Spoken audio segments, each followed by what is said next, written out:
baby. His name is Charles Beach, and we're going to be calling him Charlie. So he was born on Wednesday, the day after I filmed week 37, which was the last one you've seen because that was the last one we filmed. He was almost 3 weeks early, and we had a normal vaginal birth. Ooh, look how sweet he is. He just wants to like stand up right now. But he did. Okay. So the day started off, I had contractions all throughout the night and got very little sleep, and they were very strong ones, but not strong enough that I was willing to give up my sleep and go to the hospital for it. Because I knew if I went into the hospital, I wouldn't get any more sleep, and I would be very tired, and I wouldn't have the energy that I needed to deliver the baby, and everything, it would be pretty bad. So I tried to sleep as much as possible, and then in the morning, once I had woken up, I couldn't go back to sleep because they were hurting, and Michael had actually left for work already, and I was like laying there hoping that they would start to go away, and they weren't, and I wasn't trying to do anything to make it happen. They were just happening all on their own, and so I was like, okay, I think it's time. It's time to go to the hospital again after the 2 false alarms. And so I called Michael and I'm like, hey, I think it's time. You better just let your boss know. We gotta go to the hospital. So he did. And my mom and sisters were here, so they were able to come They were able to come with to the hospital and help film a little bit and just be there for the experience. We got a babysitter and we headed over, and then it started to slow down a little bit, or it didn't pick up at all, and so I used my fancy trick that my mother-in-law taught me once.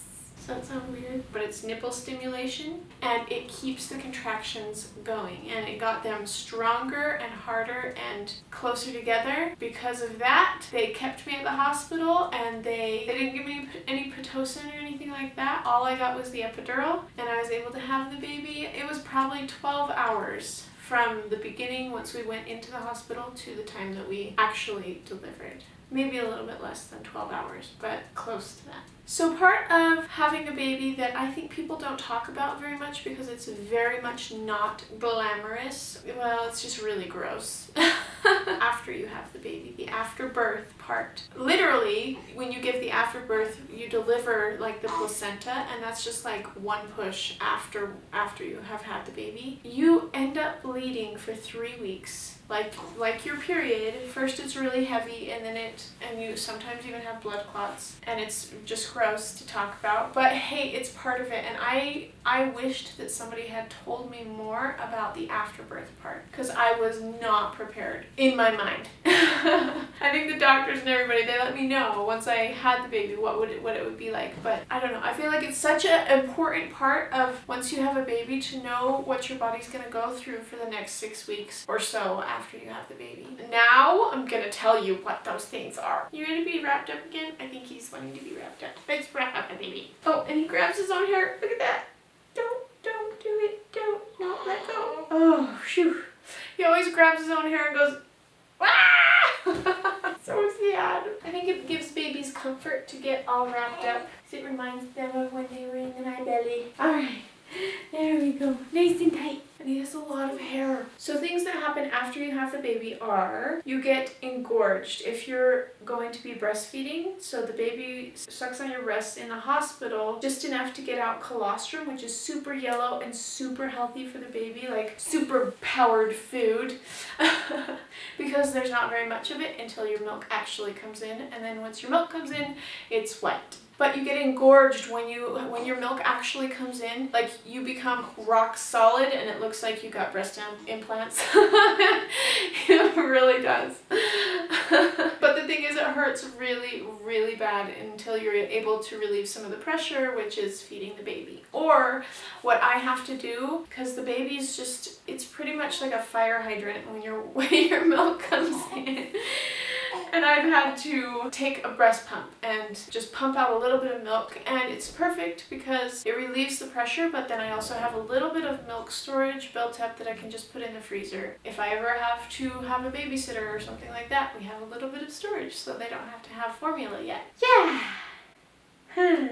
if you don't use a breast pump and you are super full, you do have the chance of getting mastitis, which is when you have too much milk and you get an infection in your breast. And so it's always good to pump if you have too much pressure there, or feed the baby as much as he'll eat. So he's 2 weeks old right now, and I'm going to be bleeding, not very heavily. It depends on what happens in your birth, but I didn't tear or anything. Nothing went wrong, and so I am going to be bleeding for about 3 weeks. And I'm already 2/3 of the way down. I'm excited about that. Is that TMI?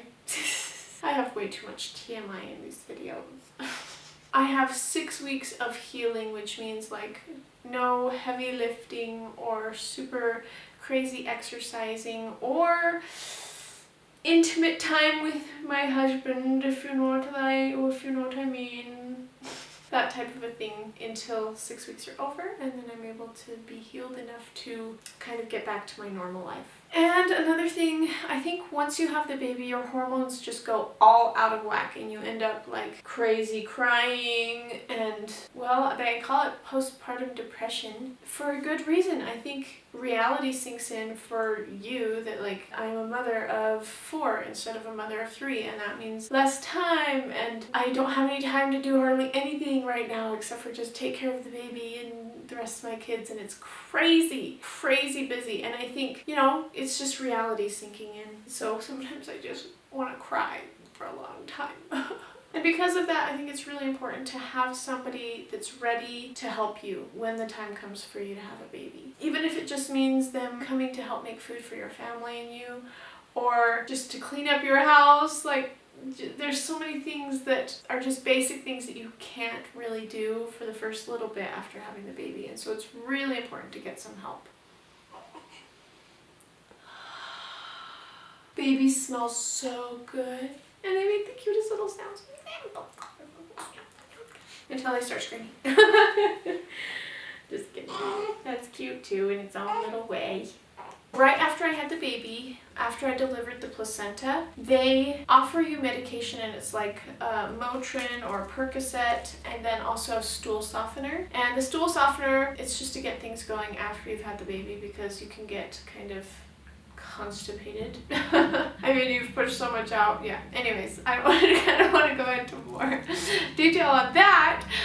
But you also still keep having contractions. Like, the contractions are not over once you have the baby. You keep having contractions until your uterus goes back down to around the size that it was before. During those contractions, they hurt really bad, and that's what the Motrin and Percocet are for, unless you tear, and then that's also to help with the pain from that too. When they gave me the epidural, I got kind of shaky. You could probably see in the birth video. Also, after you have the epidural and you're thawing out, you have jello legs. It's like they don't even work because they're so drugged up.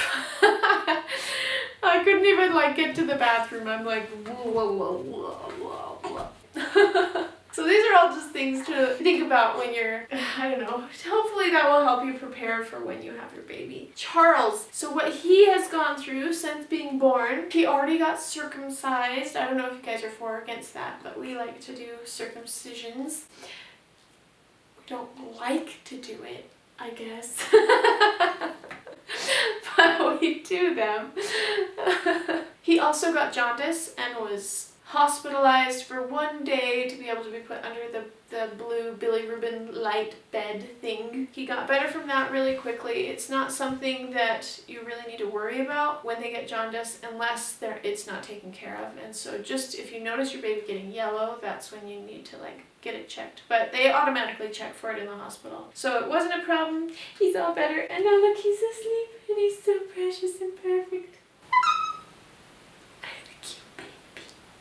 Basically, he's the perfect baby, and he just sleeps a lot and eats a lot and poops a lot. And that's his life right now. And probably for the next month or two that's what he's going to be doing. That's pretty much it. That's what babies do when they're first born. And then there's one other thing that I want to share with you if this is your first baby, and that is to make milk. If you feel like you're starting to run low on milk supply, the first few things that I check are, am I eating enough food? Am I getting enough enough sleep, and am I drinking enough water? If I'm doing all three of those things, then usually I will have a really good milk supply for the baby. And here's a little interesting fact. When he cries, my milk comes in. And at first, it feels like pins pricking you there, you know, and it doesn't feel very good and it hurts a lot. And that's also when you're engorged, like it hurts a lot, but you eventually get used to it and it doesn't hurt anymore. If you're really having a hard time nursing, I would suggest giving it like a month or 2 just to try it, because it's going to be so much healthier for your baby than formula. All right, I think that's it. Don't you just like love my baby? I love my baby. It's so worth it. It's all worth it, and I'm so happy that I am not pregnant anymore. Next on the Pins and Things channel, we're on to the next project since this one's over. I love this project. But we're going to be doing Halloween videos next, and we have some awesome ones coming up. So if you guys want to tune in for that, we're going to have a new one coming out every week and 2 videos being posted on Pins and Things every week. So tune in. Subscribe if you haven't already. We'll see you guys next time.